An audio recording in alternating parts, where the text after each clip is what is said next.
My name is Robert Kayanja. I want to welcome you to Gold Meadow Farm.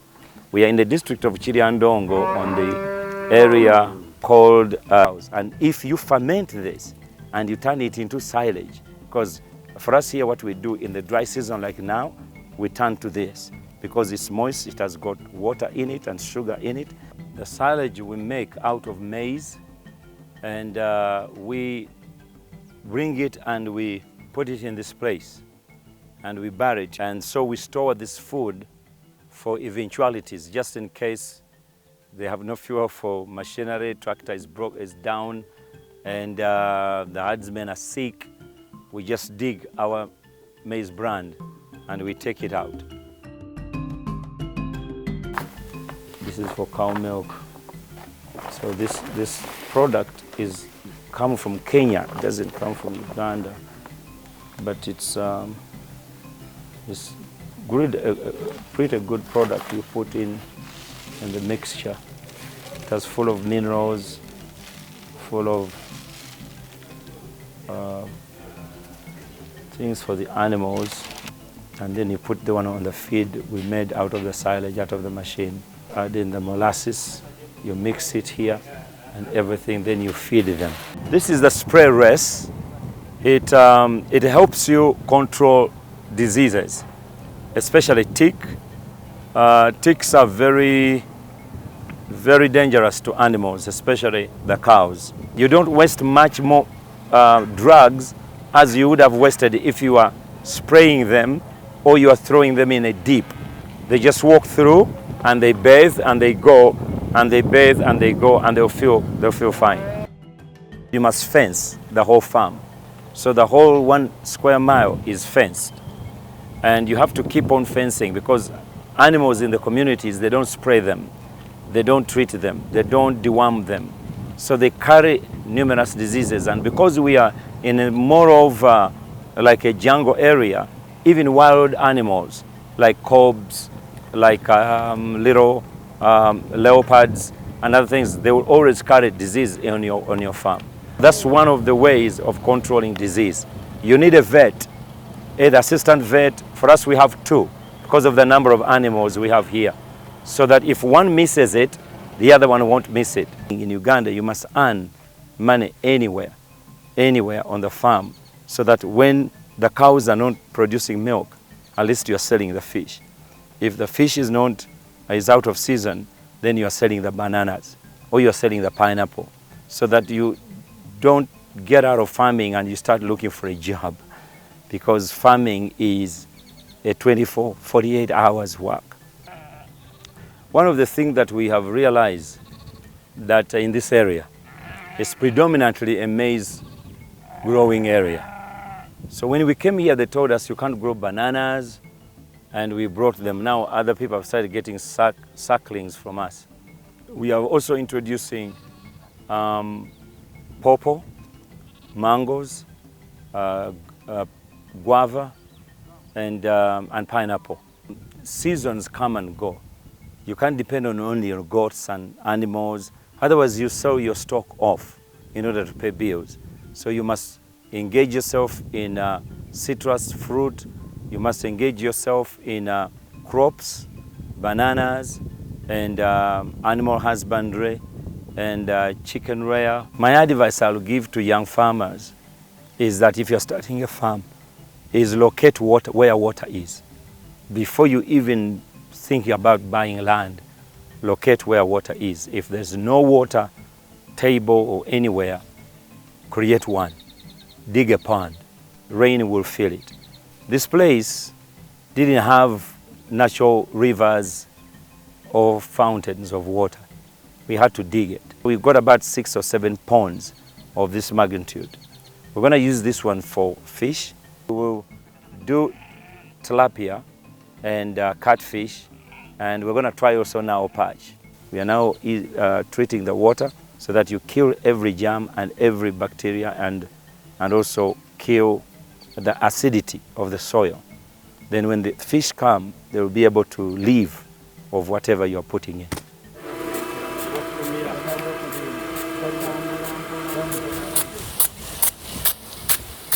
Behind me are sacks full of maize, which we harvested last season, and they help us to remove the maize bran, which we feed, mix it with our feed of the animals, but also it provides food for the people on the farm, but also in our charity organization, when we are giving bucket project or whatever, we are able to give instead of buying and spending.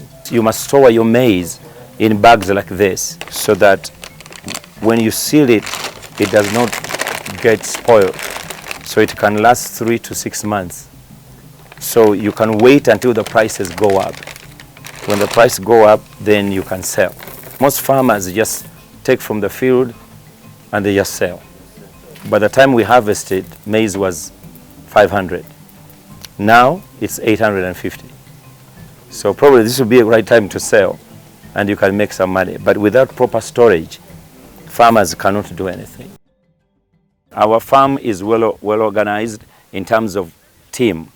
We build it on teamwork. For example, we have the herdsmen. The herdsmen are responsible to make sure that the animals are fed. We have got a team that is responsible to be in the cow's kitchen. They're the one producing the food, producing the silage, cutting the grass, bring molasses, bring maize bran. They are an entire team. Their work is to just wake up in the morning and produce food for the animals. And then we have got 2 veterinary assistants that are taking care of the animals, and they are living here on the farm to make sure that if an animal gets sick at night, it has some help it can get. We had a disease that hit us about 7-9 months ago. It was called CCPP, and it's an acute pneumonia. I say it was the COVID of the goats. So we lost 600 of them. But since then, we have come to realize that this disease comes from Kenya, Karamoja, Lira, and it began to penetrate. So now we are more conversant about that, and we have got doctors who can treat it very well. We've discovered medicine. Nyaja wano nyasaba mulimu w'omusumba Kayanja yakola application kwa tractor eyo. Eyo kusoka nyaja wano mwaka 2009 nyali tractor operator ninyasoka nkompakasa nankuza na mpirozo ba manager. Ente zaliddwa byonna mbimanyi byonna mu record yange. Ente zonde ziri mu farm byonna biri mu kodi yange. Ezigija enyana enkulu endaawo buno bulimo obuto buno buyanda obuto andikati awo nifuna toto kyabuli kiraro. When you have so many animals and you don't know which produce when, what time, you don't even follow the lineage of that animal, which is very important in farming. You need to keep the record that this is a mother of so and so. Like the cow you just saw, Birabwa. Birabwa came here as a mother. So she has produced what we call Rabirabwa, a daughter. And then Rabirabwa, the second, the third. So we know her sons, we know her daughters, we know which line, and we know she's very stout and big, so she's good in giving milk. So we know that those are milk cows, not because you are milking it today, but the lineage through which they have come through. We adapted not only these numbers you see here, these are goat numbers, but when you go to the calves, you see them, they have got a electronic number on their ear. So all we have to do is put the reader as it passes by, and we know that this is connected to this and this and this and that. We are employing over 100 workers from the community, and so livelihood have changed, especially most of the young people have found jobs, and even mothers, especially in terms of the harvest, in terms of weeding, we go to up to 200 workers on the farm on a daily basis. And it has really improved the livelihood of people. There was a man called Beyonce. He came here. His picture was so beautiful, and he asked me if we could employ him. So we gave him a job of building Olukoni at the fence of the farm. By the time he finished, he had bought a border.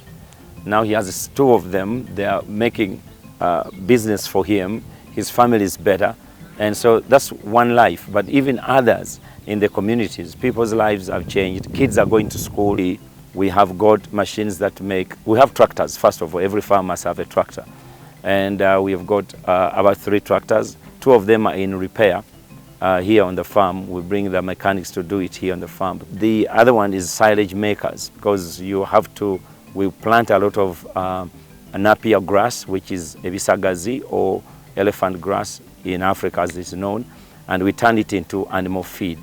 And we also grow maize, and we turn it into silage. So we have got silage makers.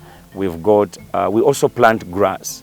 Colis Guyana is one of the grass you'll see on the farm we've planted, and we've got the machines that cut it, because it's intensive. It's labor intensive, so you need machinery to do that.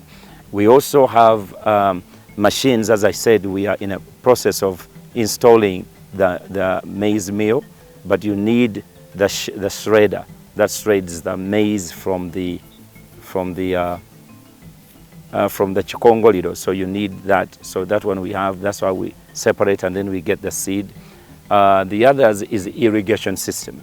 The irrigation system, we just took we just got it recently. It's going to help us on irrigating our bananas, irrigating our crop. I didn't know until I attended Harvest Money conference at Nambole. It really helped me. I saw irrigation. I saw machinery, silage machinery, tractors. I saw, I recommend that everyone who wants to engage in farming to attend that conference.